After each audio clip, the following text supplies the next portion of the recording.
America द्वारा Venezuela पर हमला कर वहां के राष्ट्रपति और उनकी पत्नी को बंधक बनाकर ले जाने के बाद आज देश भर में वामपंथी दलों ने विरोध प्रदर्शन किया। वहीं हरियाणा के रोहतक में भी वामपंथी दलों के लोगों ने प्रदर्शन कर अमेरिकी राष्ट्रपति ट्रंप का पुतला जलाया। प्रदर्शन कर रहे वामपंथी नेताओं ने अमेरिकी राष्ट्रपति ट्रंप के द्वारा वेनेजुएला हवाई हमला कर राष्ट्रपति मादुरो और उनकी पत्नी को बंधक बनाए जाने की निंदा करते हुए उन्हें तुरंत रिहा करने की मांग की। उन्होंने कहा कि अमेरिका आज के समय गंभीर मंदी के दौर से गुजर रहा है। अमेरिका अपनी मंदी से निकलने के लिए दूसरे देशों के खनिज संपदा पर नजर रखे हुए है। वे साम्राज्यवादी और पूंजीवादी ताकतें अपनी शक्ति के बल पर उन देशों को अपना गुलाम बनाकर उनके खनिज तेल अन्य संपदा पर कब्जा करना चाहते हैं। वेनेजुएला पर हमला कोई राजनीतिक लड़ाई नहीं बल्कि ड्रग्स तो बनाना है, तेल भंडार पर कब्जा करना है, क्योंकि अमेरिका के पास अपने कोई तेल भंडार नहीं है। वह अरब के देशों और वेनेजुएला पर हमला कर उनके पेट्रोलियम तेल भंडार पर कब्जा करना चाहता है।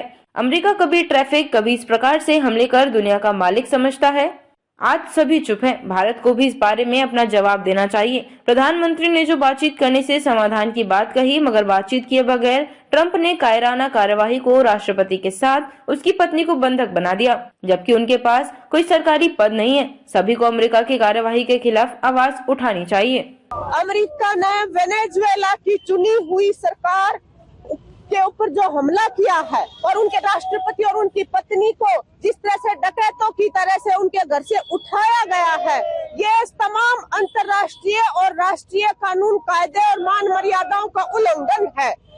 इसके खिलाफ आक्रोश व्यक्त करने के लिए आज यहाँ पे नागरिक इकट्ठे हुए हैं रोहतक के, और हम ये मांग करते हैं कि तुरंत उनको मादुरो जो राष्ट्रपति है वेनेजुएला के, उनकी पत्नी को रिहा किया जाए, उनके देश में भेजा जाए। और हमारी जो भारत की सरकार है वो इस कार्रवाई की कटु आलोचना करे। घोर निंदनीय ये कार्रवाई है। और इसी तरह से यहाँ पे भी जो इस तरह की प्रवृत्तियां हैं, तानाशाह प्रवृत्तियां हैं, उनसे भी बाज आया जाए। जिस तरह से राम रहीम को इनको बार बार जिस तरह से बेल दी जाती है, जो अपराधी हैं असल में, इससे अपराध बढ़ता है, इससे अपराधियों के हौसले बढ़ते हैं। और ये जो कार्रवाई है ट्रंप की, अमेरिका की, ये भी वैसी ही कार्रवाई है। और ये अच्छी बात है कि पूरी दुनिया के पैमाने पे इसकी निंदा हो रही है और लोग जो हैं अपनी आवाज बुलंद कर रहे हैं। और खुद जो न्यूयॉर्क के मेयर है ममदानी, हम उनकी प्रशंसा करते हैं कि उन्होंने खुली आवाज में ये कहा है कि अमेरिका के द्वारा ये जो कार्रवाई की गई है ये एक्ट ऑफ वॉर है। मैं लाभ सिंह हुड्डा, नागरिक मंच से। आज किस लिए प्रदर्शन हुआ, किसका पुतला फूटा है? ये ट्रंप सरकार का जो एक पुतला है, सिंबॉलिक था, परंतु ये सरकार पूरे के पूरे हिंदुस्तान भर में ये इसके प्रदर्शन हुए हैं और साम्राज्यवादी शक्तियों के खिलाफ एक तरीके से आह्वान है। इनका जो पूरी तरीके से साम्राज्यवादी शक्तियों का टैरिफ के द्वारा और पूरे संसाधनों पर, पूरी दुनिया के संसाधनों पर कब्जा करने का एक शुरुआत है।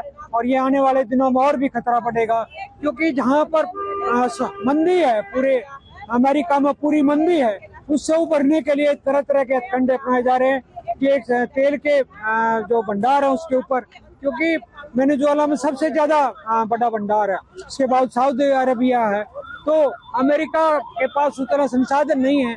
इसके अलावा मिनरल्स पे है, आने वाला समय है वो यहाँ के पूरे संसाधनों पे, पूरी दुनिया के मिनरल्स पे हमला होगा। और हिंदुस्तान में भी इस तरीके की ताकतें, जो पूंजीपति जो ताकतें हैं, वो अरावली के बहाने और दूसरे संसाधनों पे कब्जे करने की लगी हुई हैं। और आम जनता के लिए शोषण का नया एक तरीका आने वाले दिनों में बड़ी चुनौतीपूर्ण होगा। मैं जयवीर चहल, ऑर्गेनाइजर सर्व कर्मचारी संघ हरियाणा। आज ये जो वेनेजुएला के राष्ट्रपति को और उनकी पत्नी को जिस बर्बरतापूर्ण कार्रवाई करके साम्राज्यवादी ताकतों ने, अमेरिका ने उठाने का काम किया और उनको अमेरिका में ले जाकर के मुकदमा चलाने का निर्णय लिया है और ऐसी जेल में रखा, जघन्य अपराधियों को रखा जाता है, इसका विरोध देश में और दुनिया भर में हो रहा है। खुद अमेरिका में भी डेमोक्रेटिक पार्टी इसका धुर विरोध कर रही है और उसने अमेरिकी जनता और सीनेट को भी जो है वो उसमें विश्वास में नहीं लिया। और भारत सरकार, क्योंकि भारत का शुरू से इतिहास रहा है कि हम पंचशील के जो मानने वाले देश हैं, तो हमारा कोई भी दुनिया के किसी भी कोने में प्रधानमंत्री जी ने कहा है कि इस समस्या का समाधान बातचीत से निकले, लेकिन प्रधानमंत्री जी को ये पता है कि ये समस्या बातचीत वाली है ही नहीं, ये तो उनको जबरदस्ती उठाया गया है और ड्रग्स का बहाना बनाया गया। असली बात तो ये है कि ये निशाना साम्राज्यवादी ताकतों का तेल पर निशाना है।